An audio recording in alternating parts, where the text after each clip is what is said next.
For all you Europeans, the car behind me will look familiar. It's the Hyundai i30, but here it's the Elantra GT and the Elantra GT Sport. And coming up right now, I'm going to tell you, that's right, everything you ever want to know about these new Hyundais.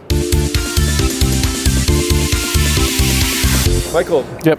You guys made a promise. You said you were going to bring the i30 to America from Europe. Yep. And here it is. Yeah, tell me about the car. It's the GT here, of course. Yeah, as the Elantra GT, I mean, Elantra has been on sale since 1991. Over 2.8 million vehicles sold of the Elantra nameplate. So obviously we want to use the Elantra nameplate on our hatchback variant. European influence, recently launched in Europe. So a lot of the design was done in Europe, a lot of the suspension tuning. We do our own here, but a lot of the influence comes from the European specs. So I think, but the big news for North America is the fact that we have two variants now. We have the Elantra GT and the Elantra GT Sport.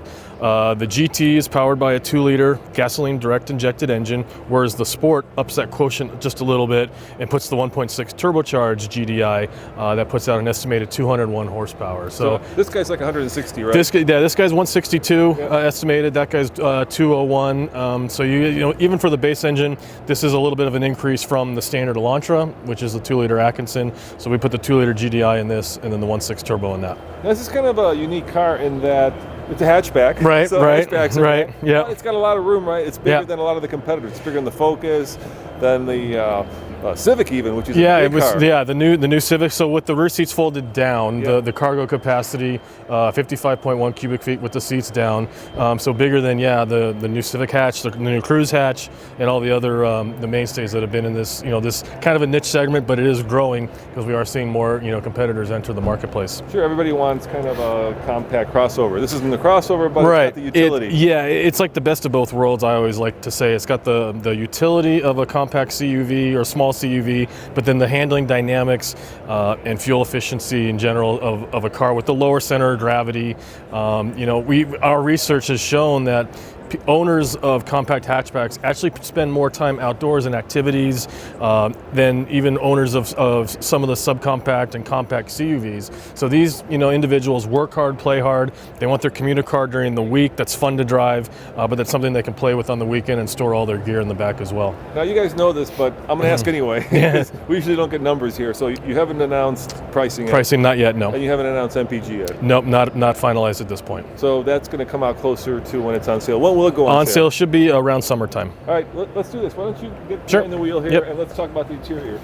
So that's a pretty big screen there. Yeah, so we do have standard 8-inch display audio with both Apple CarPlay and Android Auto, in addition to AM, FM, HD radio, and Sirius XM. But what I like about, it is the floating design on top of this crash pad, but this whole dashboard is really kind of laid out in this horizontal theme, and we use areas of negative space, the designers refer to give it a real open feeling, and you're not closed in. It's really, I spent some time behind the wheel, and it's really a place you want to spend time in. Yeah, I noticed that huge sunroof too. So the available panoramic sunroof, that was on the last generation. That was kind of one of the segment exclusives, which remains for the new Elantra GT. So that also gives you front and rear passengers that open air feeling. And unlike many new cars, you guys have the availability of a manual transmission. So on the 2-liter, on the base configuration, you can get the manual transmission as well with the turbo. You can also get a 6-speed manual transmission. Once again, the top purchase reason in this segment is fun to drive, and to many, the traditional 3-pedal is the proper way to do it, and I truly support that. And of course, independent rear suspension. Independent on the 2-liter, on the 1.6-liter turbo is, independent rear. But I think even in the interior, just a lot of attention to details beyond, your traditional heated seats, ventilated seats. This is very European. The way the cup holder is covered and slides back and truncates into the center console. Electronic parking brake with a manual transmission on the turbo is actually a very interesting combination. But you have an EPB with an auto hold, even this center console door, a really nice soft touch operation enclosed to it, and then this is where your wireless charging is, so you can, for an applicable device, get your phone powered up at the same time.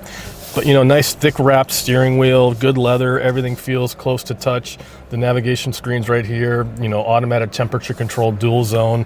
It's a really nice place to spend time. Hyundai provides a lot of kind of upscale features for your money. Now, I know in Europe this also comes in a diesel. Any thought about bringing diesel over? No announcements or no real thoughts on diesel at this time. All right, and here's my softball question. Okay. What's your favorite part of the car? I like it all. I mean, the Sport, the last generation was a fun driving car, actually. I as my company car, I had 3 of them. Wow. I enjoyed it. The new one with the new turbocharged engine, the multi-link rear suspension, I really like, what that can provide. That combined with this interior and the fit and finish and the interior quality of materials. Let's go show them that one. It's a lot to talk. It's a little bit of a different, Let's show them that one too. The difference between the Elantra GT and the Elantra GT Sport is very simple. It's about 39 horsepower. This one has 162, that one has 201. Oh yeah, the Sport also has independent rear suspension. No exhaust pipe? So hidden exhaust, you got dual outlets here. So once again, it's it's discreet, it's nice, but even the way it's angled, this way and this way, and it fits in there nicely. I just think it's a little attention to details like that I really Let's show them the I think space really shows it off well. That's a lot of space with those seats. A lot of space, and there will be also a 2-stage cargo floor, so you can have the cargo floor flat with the rear seats, or you can drop it down. This particular pre-production example is not equipped that way. And did I notice a real spare tire? It's a real spare tire, of course. Now nice. It is, yep.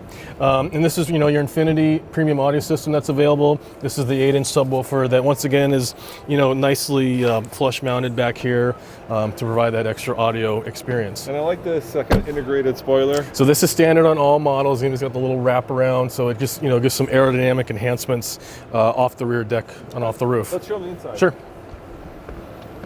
Oh yeah, look at that leather. Yep. Is it leather? It is leather. Real leather. Okay. So other car was leather equipped. Well, this is the option package turbo, but standard on the turbo is on the Sport is leather. But the seats are also a little different, given the horsepower increase and the more handling capabilities. The bolsters are bigger. If you're familiar with the Elantra sedan, similar seat configurations there. And then we have just little red accents throughout the bottom of the steering wheel, the stitching here on the boot cover, on the seats as well. Just a little bit around the HVAC vents, just a little bit to support, the sportier positioning that that this 1.6 turbo Sport offers.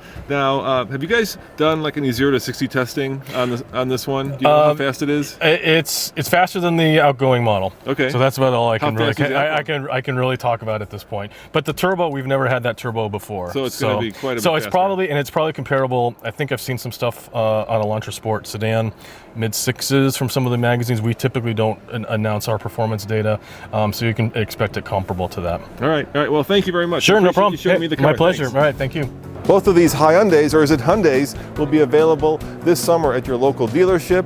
And be sure to check out our live coverage from the Chicago Auto Show on TFL Now. That's our live YouTube channel. As always, this is Roman saying thanks for watching. Click over here for more videos from the show, and I will see you next time. Ciao.